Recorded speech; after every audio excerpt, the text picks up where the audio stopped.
Okay.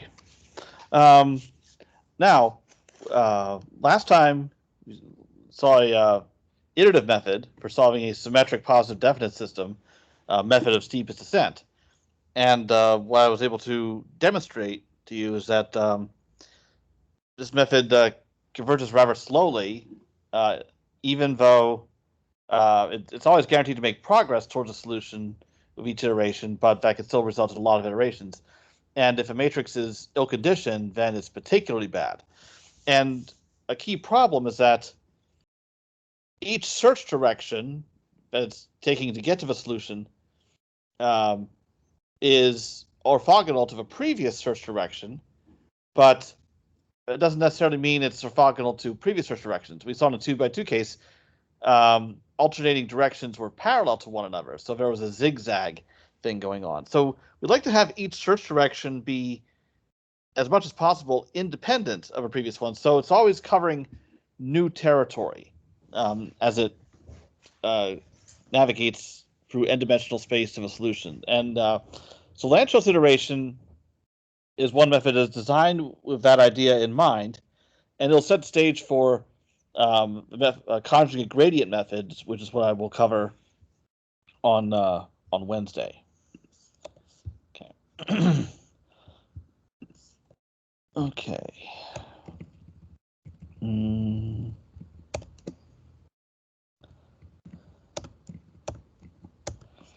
Okay. So in steepest descent, the search directions happen to be the residuals, so b minus ax for each iterate x. So it turns out that making every search direction orthogonal is something that's too difficult to achieve. But if we can make the residuals at least orthogonal to each other, but that's something that would still help. So the residuals would not be exactly the search directions this time around, but we'll at least try to make all the residuals orthogonal. So in other words, the steepest descent search directions. Okay. All right. So we are settling here, but it's still something that's going to be a significant step forward from steepest descent. So how do we guarantee that the residuals are orthogonal? So what we do is we're going to prescribe up front that each iterate, like xk, has a certain form, and so that form is going to guide the development of the method. So each iterate xk has this form. It's equal to initial guess, which in most cases would be 0, unless you already happen to have some knowledge about the solution, plus a linear combination of the columns of this matrix qk. So qk is a matrix that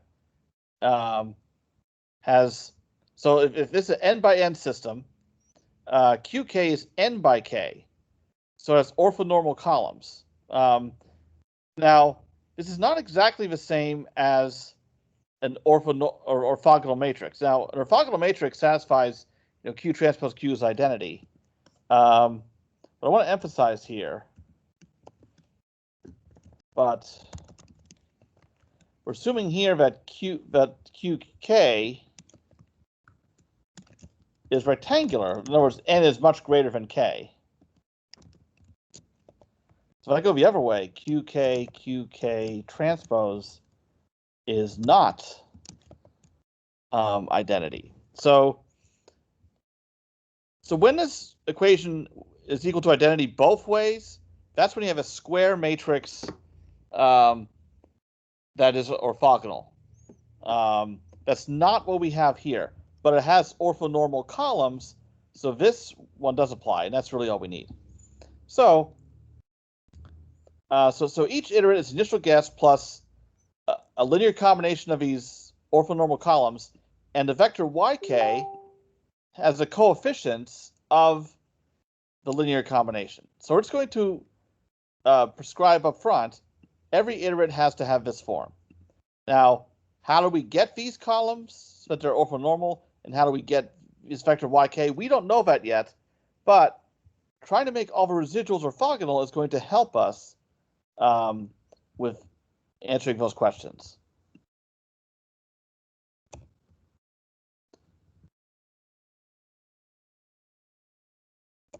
So what we do first is we'll prescribe a first column of qk. All right. So I define R1 to be our first residual, so B minus A times the initial guess. So we call it as a residual from steepest ascent. And we also dealt with this in least squares problems. So whatever initial guess is, here's our first residual. So we'll just make this vector the first column of qk just by normalizing it. So, okay. I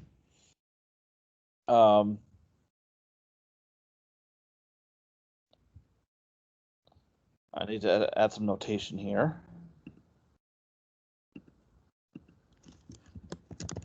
So the way we get describe this matrix qk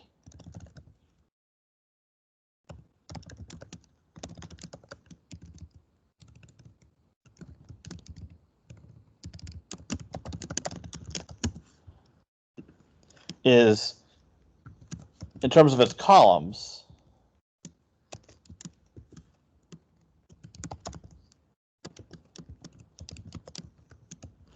All right.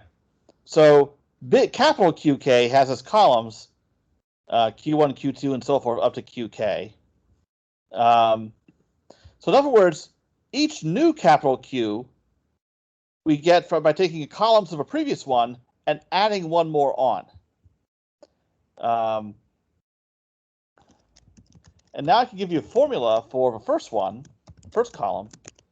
Q1 is equal to the first residual, R1, that's R1, divided by beta naught. So the idea is beta naught. Dang it. Okay. So I take a first residual, stop that,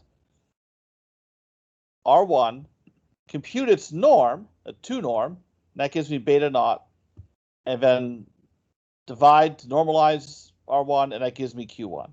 Because all of these are orthonormal. That means they have to be orthogonal to one another, and they have to be unit vectors. So this ensures that.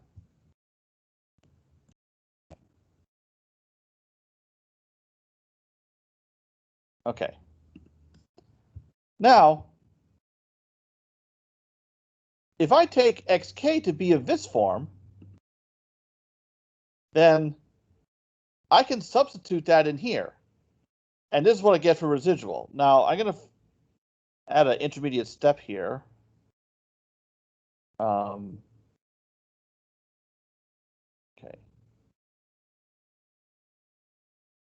So each new residual, rk plus 1, which is b minus axk. Now, I'm going to orient this vertically.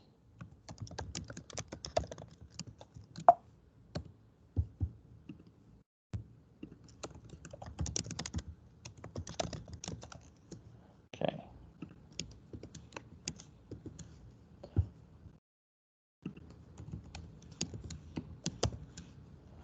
All right, so this is how I'm defining each new residual.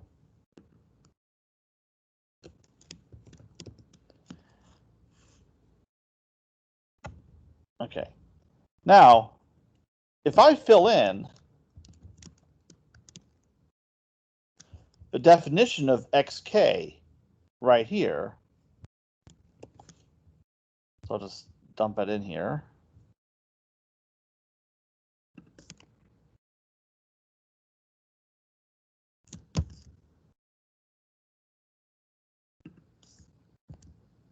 Okay. Now, then if I go ahead and distribute the A through, okay.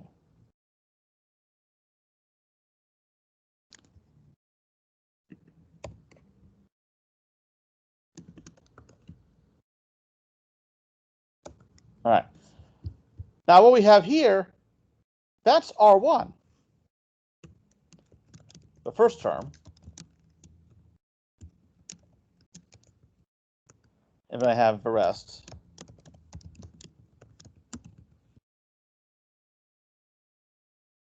But R1 is beta naught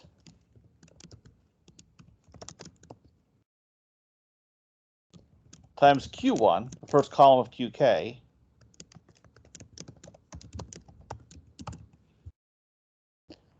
now, this notation is very important to get used to. Q1 is the first column of QK, so I can write that as QK times E1, the first column of identity. So this expression extracts the first column of QK, which is Q1. All right. So each residual has this form. And I like to make this residual orthogonal to all previous residuals.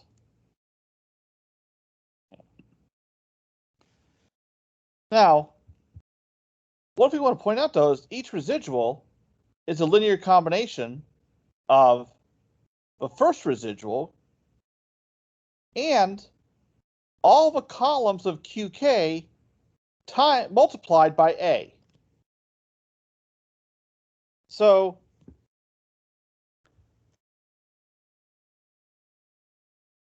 if I consider how this process starts, that for instance R2 belongs to the span. All right, so if I, for instance, if I'd like k equal 1 here, then R2 would be a linear combination of R1 and then in this term here, capital QK would only have Q1 in it. It only has one column, and then that gets multiplied by A, and then multiplied by a coefficient. So what that means is R2 is a linear combination of R1 and A R1.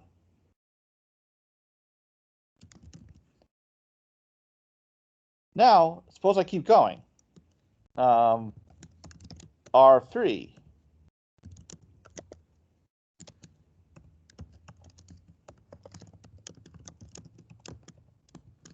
All right. Well, R3 is a linear combination of also R1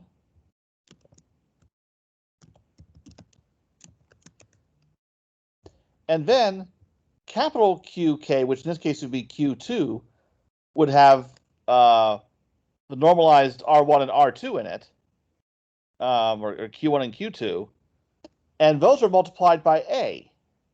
So we have A R1 and also A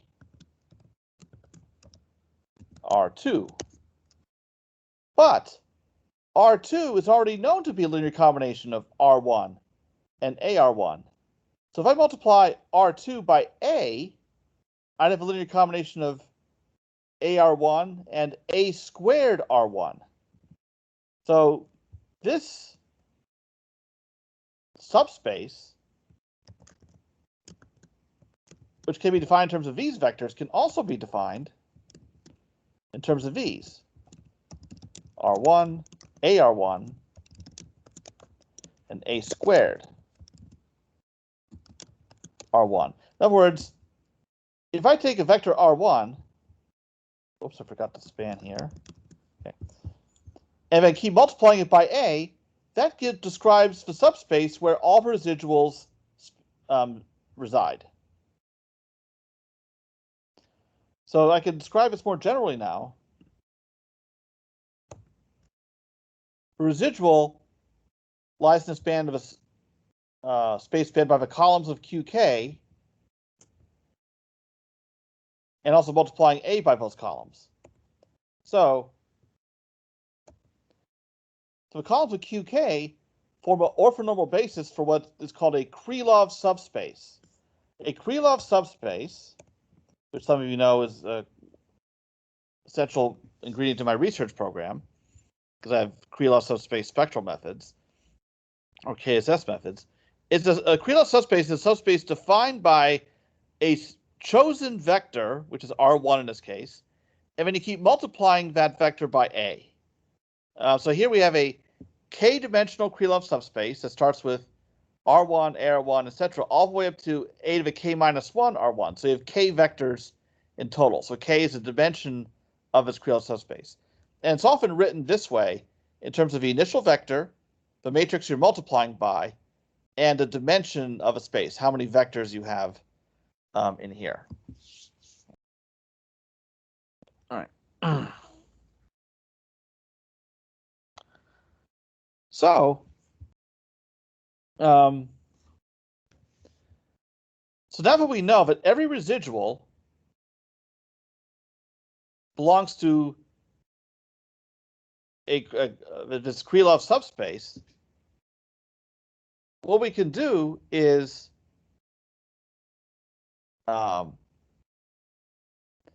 choose a column to QK so that they form an orthonormal basis for this subspace. And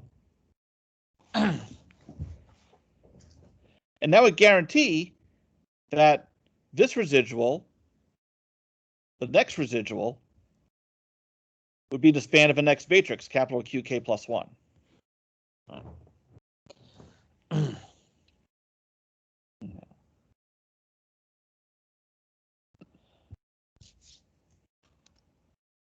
Now, what this means, though, is that we need to make sure that each new residual is orthogonal to all the columns of QK. If we can do that, then the columns of QK span the subspace containing all previous residuals. So if RK plus 1 is orthogonal to the columns of QK, then this new residual is orthogonal to all previous residuals. So how do we do that?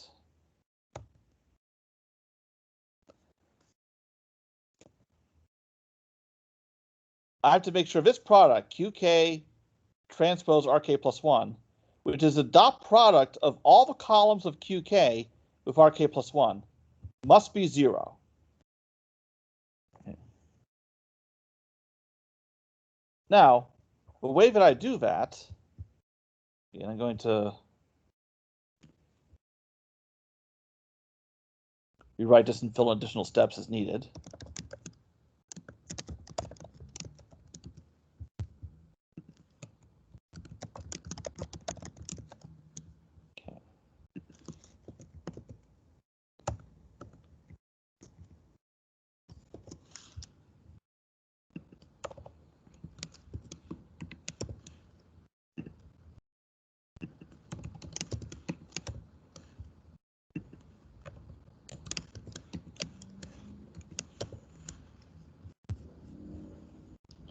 Okay.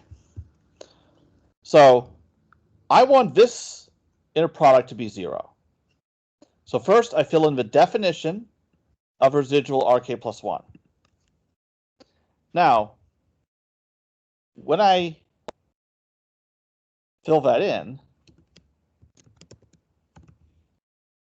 all right, so that's going to be QK transpose. Okay. All right. And then I have B minus AXK. But I need to fill in what XK is. So that is X naught plus QK YK. All right. But now I'm going to take this term and lump it in with B. So I have B minus AX naught. And then this other term over here, I'm going to have QK transpose A QK YK. Now, B minus AX naught, that is the first residual.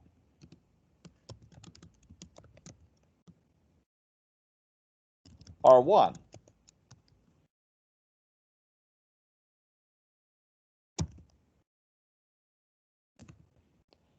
That should be QK transpose.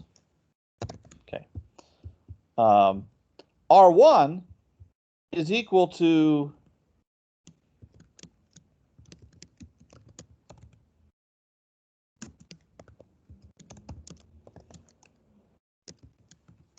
beta naught times Q little q1.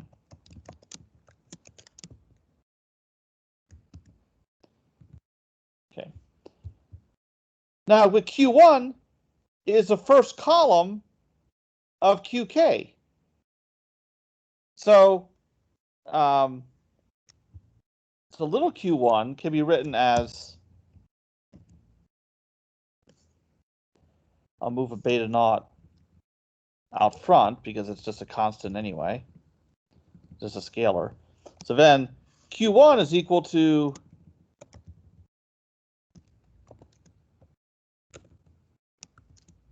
QK E1. Well, QK transpose QK is identity. So I have beta naught E1, the first column of identity here. And then this part here, QK transpose AQK, if I group all that together, this is a K by K matrix that I'm going to call TK. So that's just how I'm going to define it. I don't know anything about it yet. But I will give one fact about it. A is assumed to be symmetric positive definite. That tells you that TK is. And I realize that I shouldn't write like a typical mathematician here saying it is easily seen that TK is symmetric positive definite. So apologies for the tone there that we see in every math book ever. What I will do is, instead of saying easily, I will say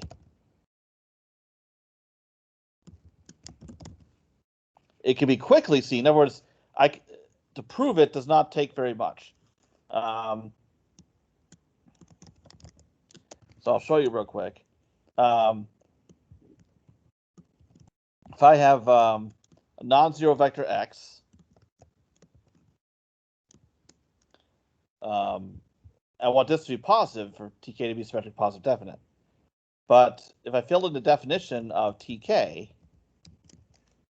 that's QK transpose A QK X. And then using a property that the transpose of a product is a product of a transposes in reverse order, that's the same as QKX transpose A QKX. So here we have vector transpose A times the same vector. X is non-zero. I'll make that explicit here.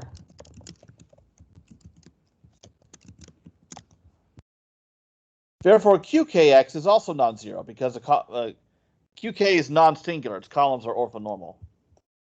And because A is symmetric positive definite, that's positive.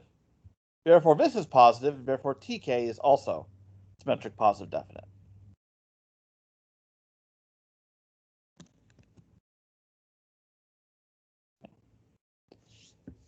Questions so far? There have been quite a few manipulations.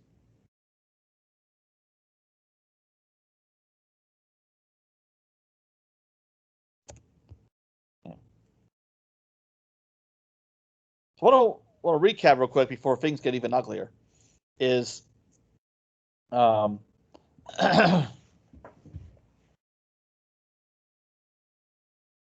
since I know that by specifying that each iterative is going to have this form,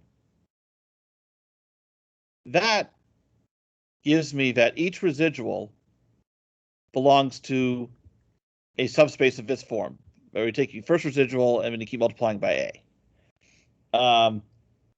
So what I'm doing is I'm defining the columns of capital QK, which I already know I want to be orthonormal. I want to form an orthonormal basis for this subspace. That I can see that from examining this expression for RK plus 1, I know that all residuals belong to this space. So that would guarantee that that the columns of QK are orthonormal. But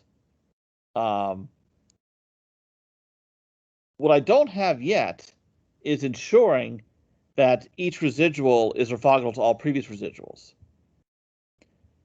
That's why I'm looking at this expression and requiring it be 0. So that will give me the orthogonality of all residuals that I'm looking for. And it turns out now I have a way to ensure that. Okay.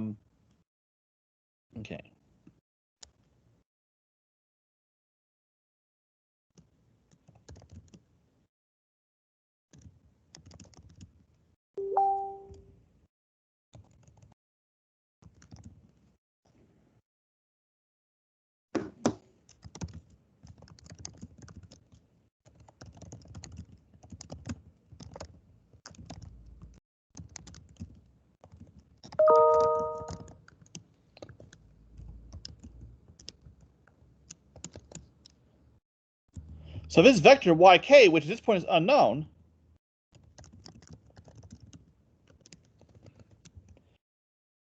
satisfies that this is equal to 0. So in other words, I want to solve this system.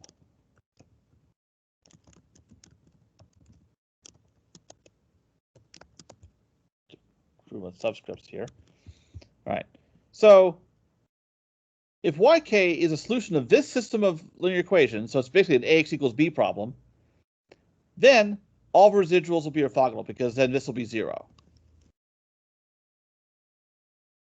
Now what's nice is we don't know anything about TK yet, except that symmetric positive definite. But I will show you, I'll be able to show you soon what TK looks like. And then we'll see that this system actually can be solved fairly efficiently. Okay.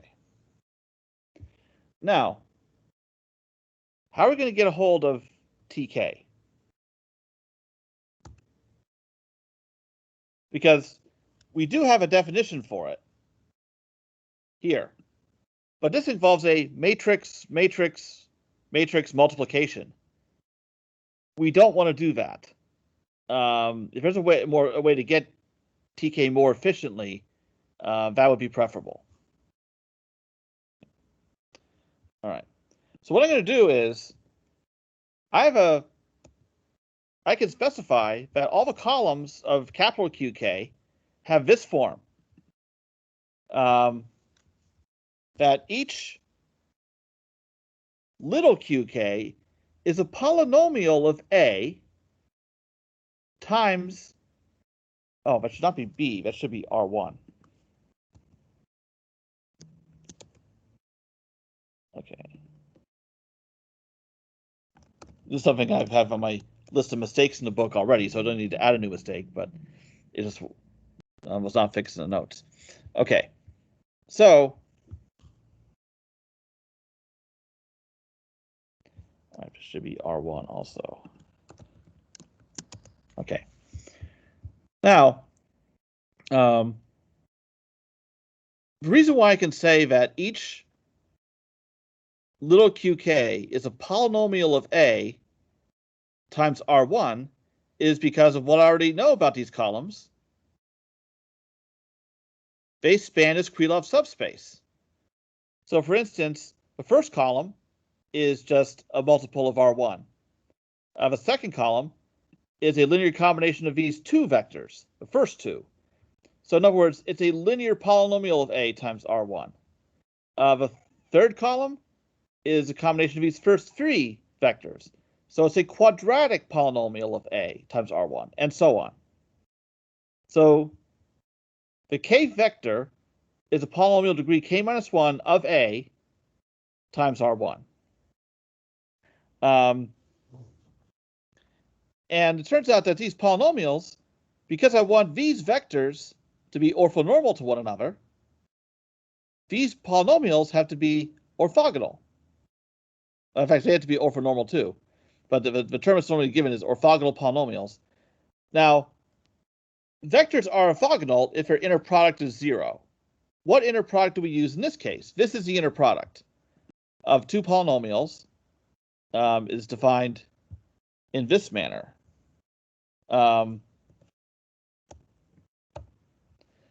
So what I can say is Qi transpose Qj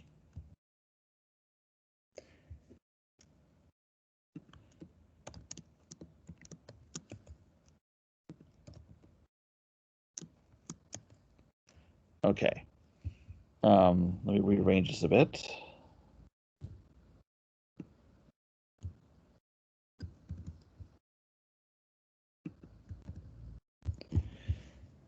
Now I want these to be orthonormal. In other words, the inner product of these should be 0 if the indices are not equal to 1 if the indices are equal.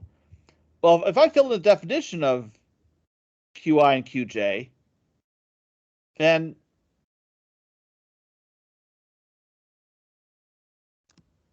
sorry, I forgot the index shift.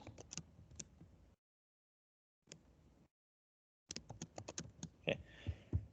If I fill in the definition of these, I get this, keeping in mind that A is symmetric, so I don't need a transpose here. And that's how I define the inner product of two polynomials. And I want that to be equal to 1 if I equal j and 0 otherwise.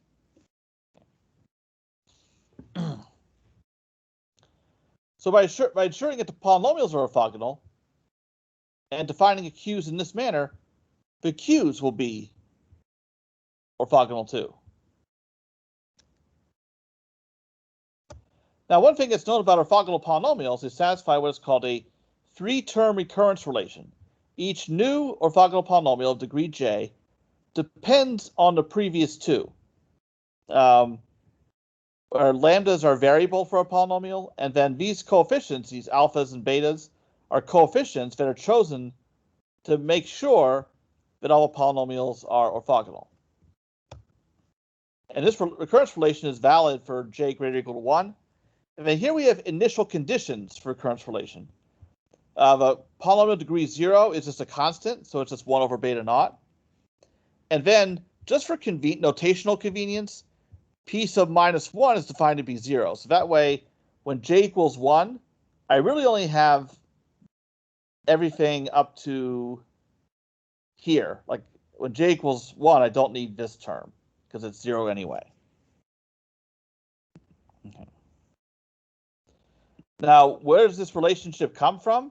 Those of you who took my 685 class last semester saw this. Use Gram-Schmidt orthogonalization, which I was talking about in the context of least squares problems, to the monomial basis. So like lambda, like 1, lambda, lambda squared, lambda cubed, etc. By orthogonalizing that, you get this kind of recurrence relation to make sure that these polynomials are orthogonal. By the way, this is discussed in chapter 8, is where orthogonal polynomials are described.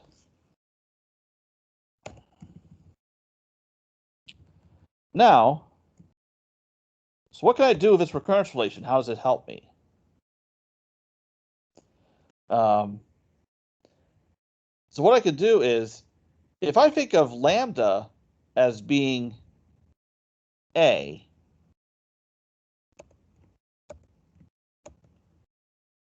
if I keep in mind how each one of these q's is defined in terms of a polynomial of A times R1,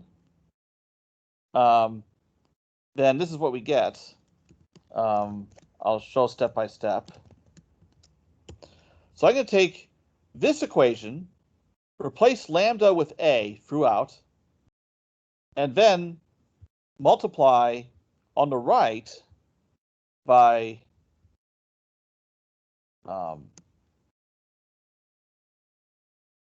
R1.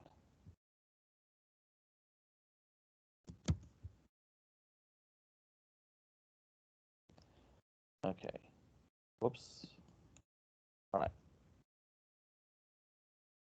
So what I'll do here, okay, so lambda is A.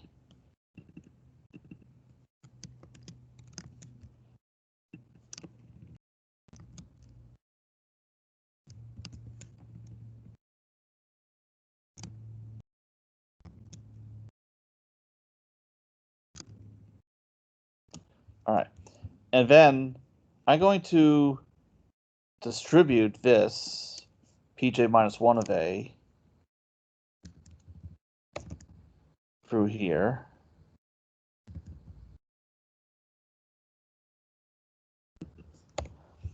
And then I'll multiply throughout on the right by R1.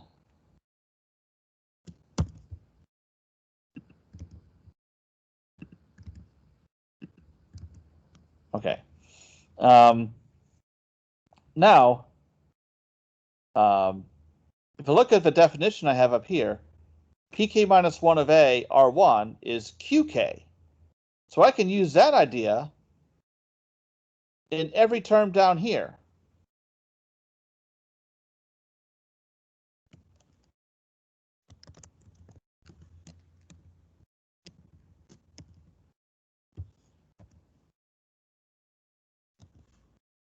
So this is qj plus 1. So whatever the index of a polynomial is, I have to add 1 to that. Here I have qj.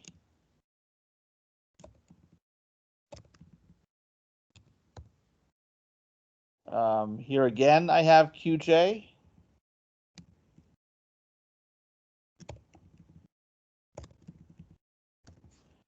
And then here I have qj minus 1.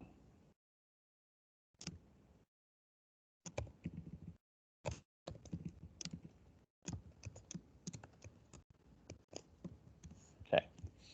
And then I just rearrange that, and I have this here. Okay.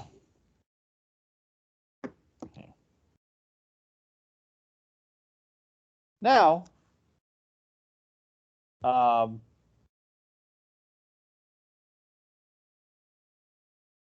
okay.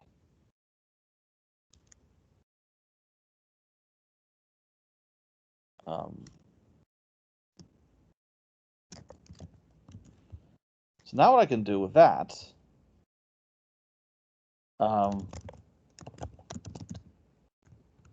we apply this idea for each value of j. Then we have this equation, a matrix equation.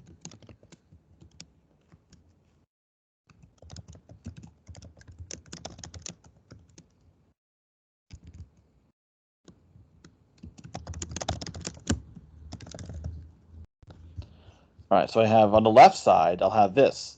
So I'll have AQ1,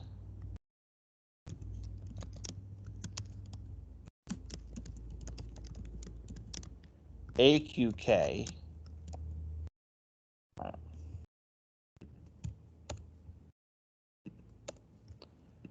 and then on the right side, okay,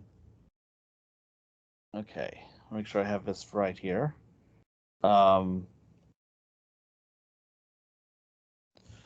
Now, I could factor VA out of this, and this just turns out to be capital QK, which is equal to what we have here on the left side. Now, on the right side, for the first column,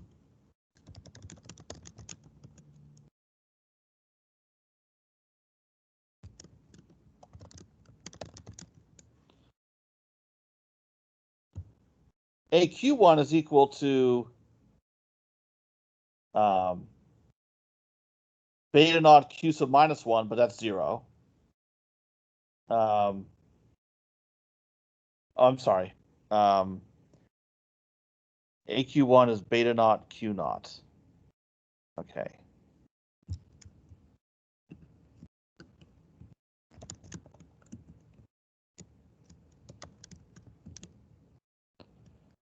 Oh, which is 0. Never mind. Okay. Sorry, I got my indices mixed up. So this term doesn't apply when j is equal to 1. It's 0. Here I will have this term, alpha 1. Whoops. That's showing up in the wrong place. Alpha 1 Q1 plus this term, which is beta 1 Q2.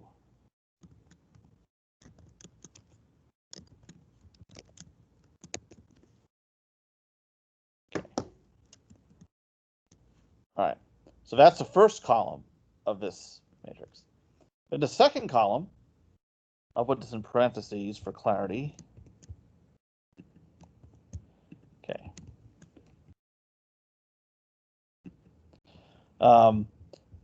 AQ2 would be equal to beta 1 Q1 plus alpha 2 Q2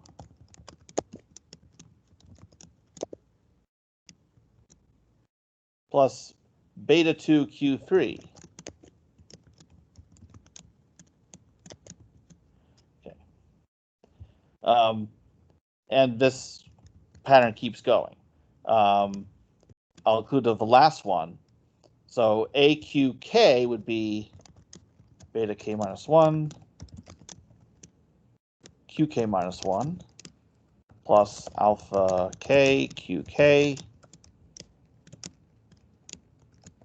plus beta K QK plus 1.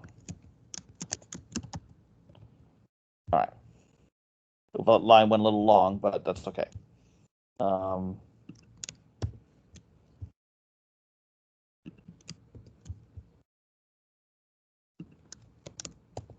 right. Now, what can I do with this? Well, notice that each column is a linear combination of the Q's, the columns of capital QK. So I can actually write this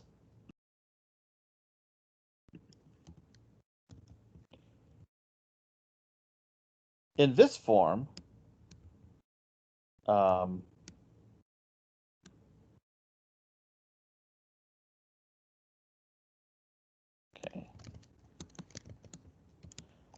AQK from the left side. So I could write this part as a matrix product.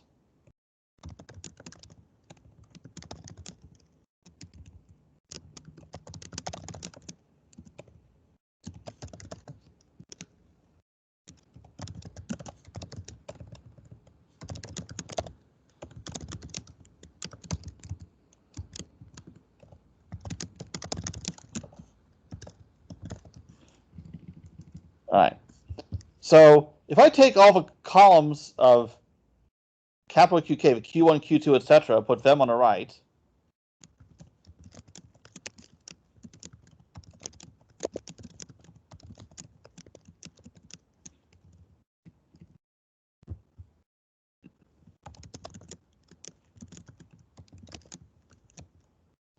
Okay. then whatever is multiplying these belongs in whatever matrix I have here. So, so what happens is, when I'm multiplying this matrix and this one, I'm going across rows and down columns. So what I have here describes the first row of this mystery matrix here, alpha 1, beta 1. So I'm going to have alpha 1, beta 1. Okay. And then for the second column of this whole product, oh God, I'm so stupid. I have this totally backwards. Hold on. This is what I get for doing things on the fly. Okay. All right, what I have here is not defining a first row, it's a first column.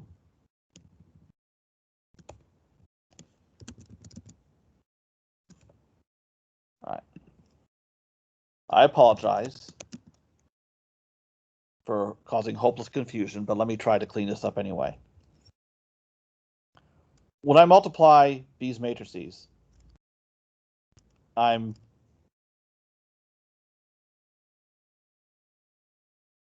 get this is the first column of a product. So I'm taking a first column of this. I'm taking a linear combination of these columns. These are the coefficients of linear combination.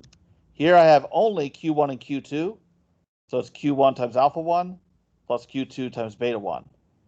That linear combination describes this first column here. So therefore, these coefficients, alpha 1 and beta 1, describe a first column of this matrix. Second column here. That involves taking a second column of this matrix. So this is a linear combination of these columns. Therefore, I'm going to, the coefficients of linear combination that we have here, those coefficients go in the second column of this matrix because they form the second column of the overall product.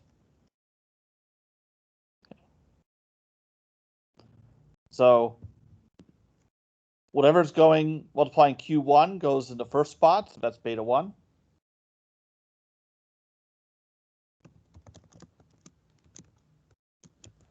Whatever goes in this, multiplying Q2 goes in the second spot, that's alpha 2.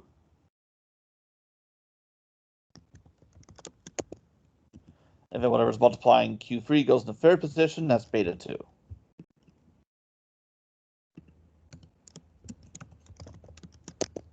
Okay. And this keeps going. And notice there's at most 3 terms in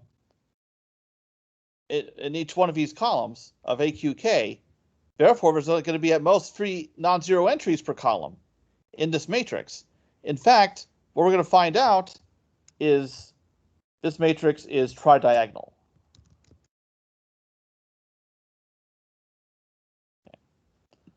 So this just keeps going.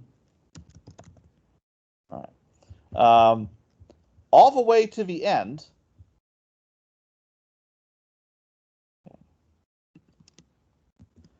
So any blank space that I have, that's just zeros. So in the last column,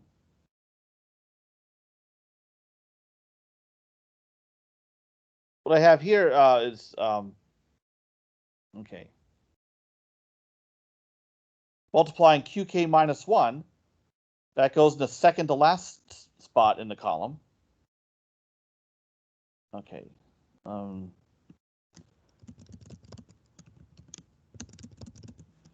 I'm going to have a beta K minus 1 here. And then I have plus alpha K QK. So there's multiplying QK. The last column of this matrix has to go in the last spot in this last column. Okay. Now, everything's accounted for except this term right here, beta k qk plus 1. So that cannot be part of this product. I'll have to write it separately. But that only plays a role in the very last column of this whole product. So I need to write it this way, plus beta k qk plus 1 ek transpose. Ek is a kth column of identity. It's all zeros except for 1 in the kth position. So if this is a matrix, remember this is an outer product, therefore it's a matrix. The matrix is entirely 0 except for the last column that has this. Damn it. Sorry. It has this in the last column. Reason it has this in the last column and zeros everywhere else is because this vector is zeros except for 1 in the last position, the kth position. So AQK is equal to this. So if I condense this,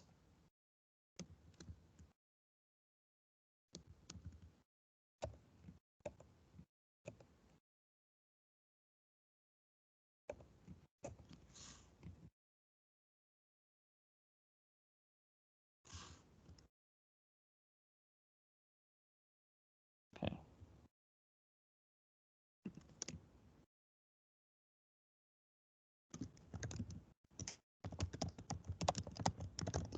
All right, so by applying this recurrence relation, which is what I was just doing up here, then this is what we get. Because here, this is capital QK all over again. And then we have this matrix, and this is TK that I mentioned earlier. And the reason why we can tell that is, if I take this equation and multiply on the left by QK transpose, then I get TK on the left side.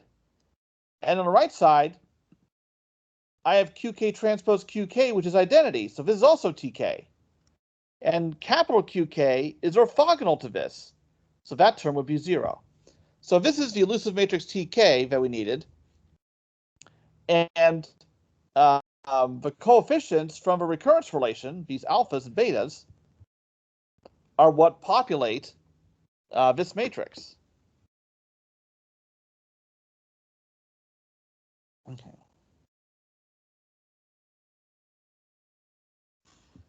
And then to get each residual, based on the definition,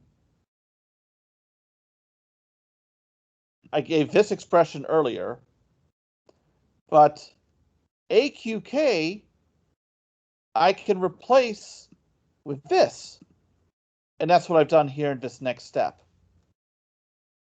But what we can do to simplify this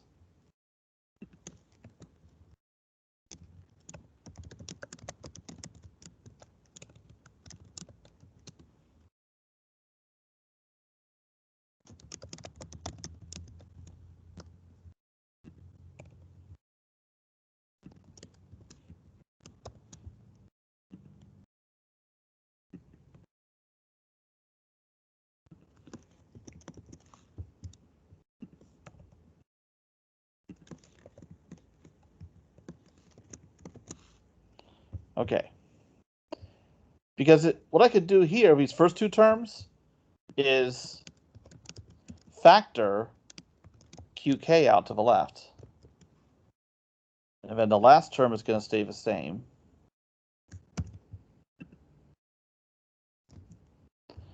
All right, so if I factor out QK to the left, what I have is beta naught E1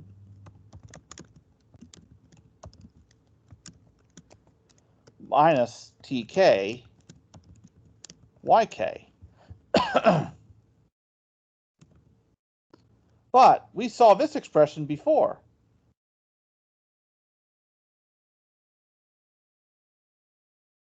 It was the very expression that we were requiring to be 0. So that part drops out. And basically we're choosing YK so that it makes that 0. So here's our new residual. And notice it's a scalar multiple of our new column of capital QK, or QK plus 1. So little QK plus 1.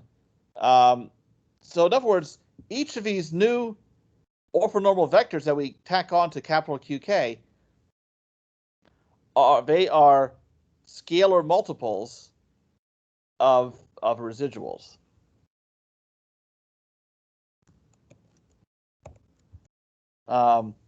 So now I have just enough to describe an algorithm, or almost.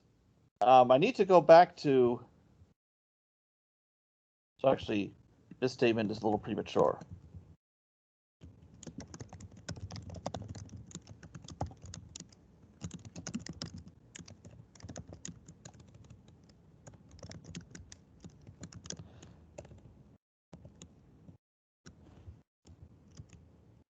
How do we get these coefficients efficiently? Because right now, all we know about them is they come from this recurrence relation.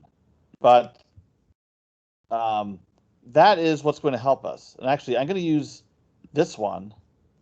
That's going to be easier to work with.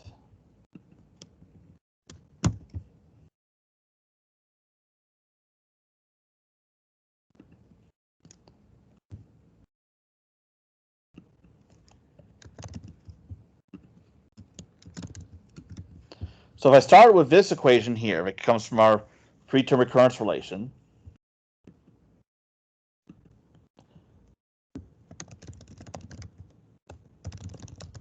I can take the inner product of both sides with Qj.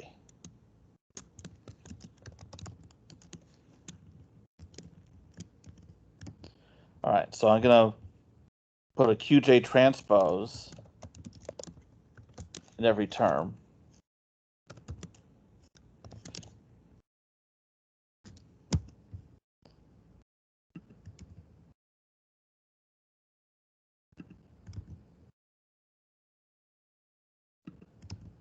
Okay, the Q's are orthonormal. So any inner products of different Q's, if the indices do not match, it's 0. But if they do match, it's 1.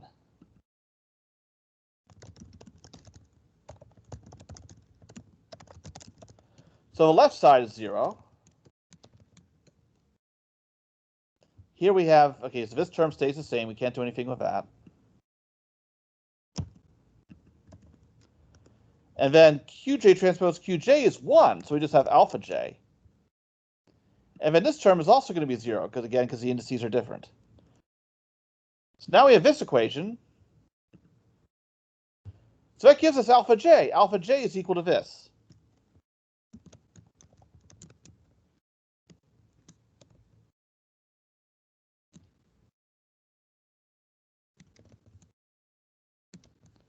All right, so that's how we get our alphas. Every time we get a new Q, we just compute this expression, and that gives us our next alpha. What about the betas?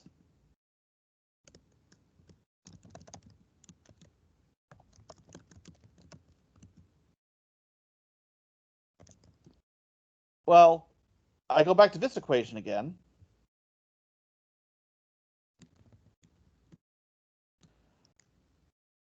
Because if I have everything, okay, so I want beta j, and I have everything prior to that. So I'm going to just go ahead. Actually, I need to use a different letter. Hold on. Okay. I'll just call it V. Vj. So if I have this stuff already, I'll just define Vj to be this vector. I go ahead and compute this. This vector is a multiple of Qj plus 1. So it has a direction right, it just doesn't have a magnitude right. So the new beta will be the magnitude, or 2 norm.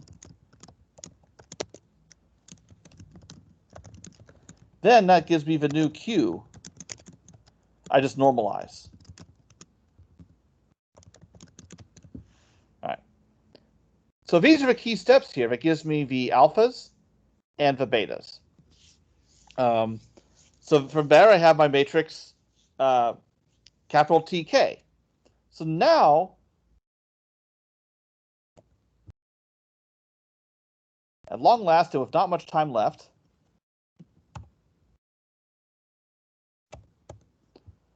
I can show you the algorithm.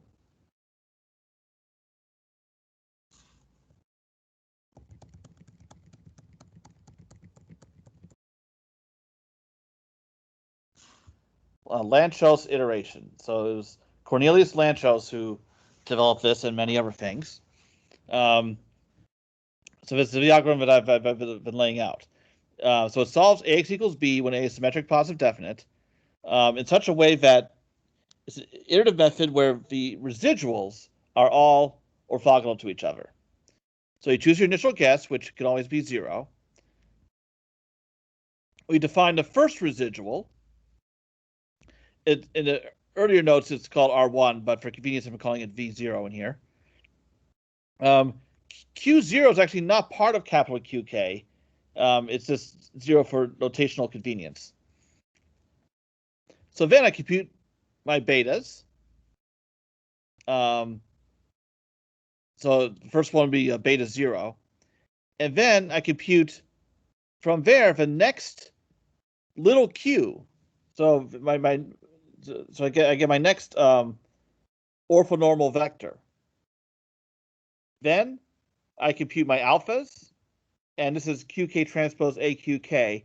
I'm using VK for two different purposes here. I define it to be AQK to start with, so I can compute the alpha. And then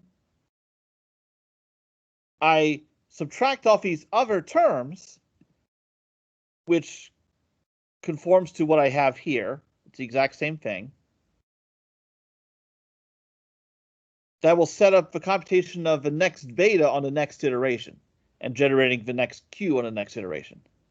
But in the meantime, once I compute a new alpha, then I have my next tridiagonal matrix, capital TK.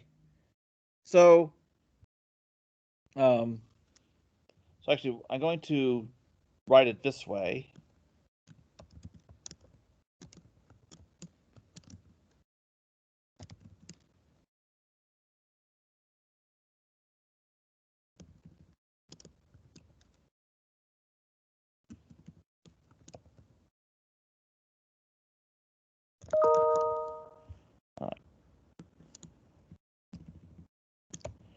All right, this is a form of xk that I stated at the very beginning. Yk is obtained by solving this system of equations. And because tk is now known to be tridiagonal, that's really easy to solve. We saw about this in chapter 3, section 3.3, banded matrices. That if you have a n by n tridiagonal matrix, you can perform Gaussian elimination and forward and back substitution in only order n operations. So solving this system is quick. That's a good thing because this matrix keeps growing from iteration to iteration. So whatever k is, this matrix is k by k. So if you're taking a lot of iterations, even though it's a fast solve, you're still solving larger and larger systems from one iteration to the next. So these are our iterates. So we can keep computing these iterates until we see some kind of convergence, like maybe the iterates are getting very close together. Or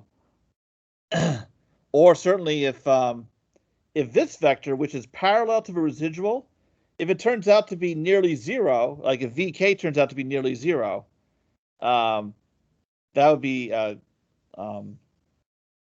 helpful stopping criterion also. Okay, so this is the overall algorithm that guarantees each residual from these xk is orthogonal to all previous residuals. Now,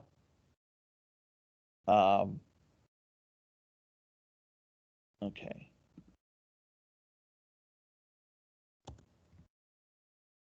I have a quick question. Yes. So when implementing this algorithm, are we forming QK and TK explicitly? Yes, if it's not detailed here in these steps, but yeah, but based on definitions of ease given earlier, yes, you would have to form them. Okay. Yeah. Now, on the plus side, Lanczos iteration is a very useful algorithm for a number of purposes, not just solving AX equals B, but other problems like probably its best known purpose is approximating extremal eigenvalues of A. So like if A is symmetric positive definite, Lanczos can give you good approximations of the smallest and largest eigenvalues of A by taking the smallest and largest eigenvalues of TK. And then also quadratic or bilinear forms involving functions of A, like U transpose F of AV, and that's a cornerstone of by researching Krilov Subspace spectral methods. But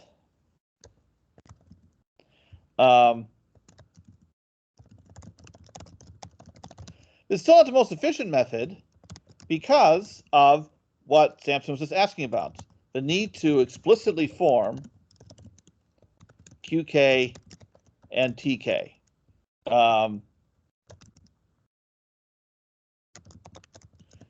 This can be wasteful in terms of storage. And what I was saying earlier, if each iteration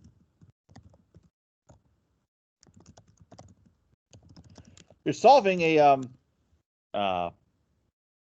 tridiagonal system. Now, while that's not bad, but still it's getting worse and worse from iteration to iteration. And I'm calling this a drawback because we can do better.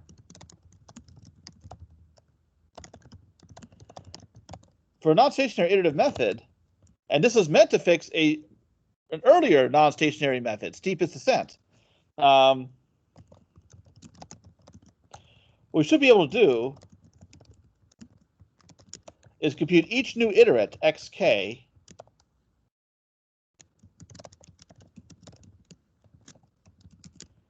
from xk minus 1. Actually, I'm going to change my indices here. Xk plus 1 directly from xk. In other words, we like something like this, a typical non-stationary iterative method.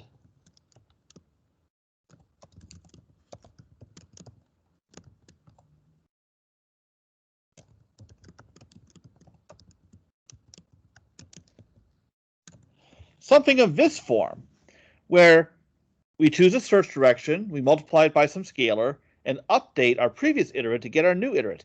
Now, in steepest descent, we had exactly this, but the choice of search direction turned out not to be a good one. So we tried addressing that here today to make the residuals at least orthogonal to one another, to so that the iteration would be more productive. And that has been accomplished, but we lost this. We basically had to give this up to get our to meet our criterion of having residuals orthogonal. Now, fortunately, it's not a deal breaker. We can modify this to get an iteration of this form once again, just with a better choice of search direction. And that is what I will deal with on Wednesday.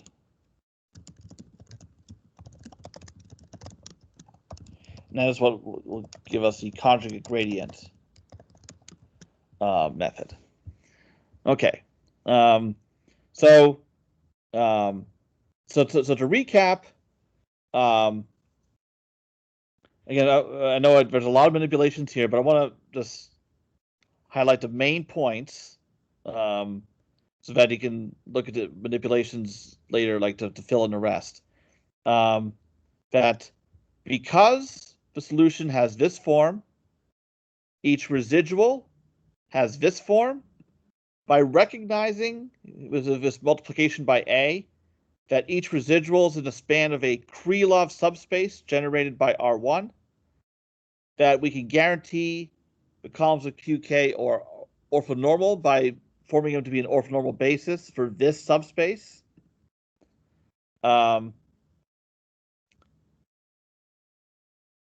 And also making sure that each new column is orthonormal to all previous columns can be accomplished by, or at least by, each residual can be made orthogonal to all previous residuals by ensuring this, by computing the solution in this manner. Because all the columns of QK are orthonormal and come from a Krilov subspace, we can define them this way. That lets us express them in terms of orthogonal polynomials and leveraging what is known about orthogonal polynomials that we have as free term recurrence. In other words, each vector Qj can be defined in terms of a previous two. And from there, we can figure out, because of a free term recurrence relation, that means that we have this relationship between the columns of capital QK and TK related by this tridiagonal matrix. That helps us generate each new vector. And then the recurrence relation also tells us how to get the coefficients in such a way as to ensure that all the little q's are orthogonal to one another, and also, in fact, orthonormal. So orthonormality is what gives us the formulas for the alphas and betas. Once we have all that, we have a way of generating the sequence of q's from which we can get our iterates. All right. I know that was an awful lot to digest. Fortunately, there's not much involving homework on this, but I wanted to make sure to emphasize the essential points. Unfortunately, there isn't any time for questions, or I have to end. But since there's a few minutes until PDE, I'll. If anyone wants to stick around to ask questions, they can. If not, go ahead and scram.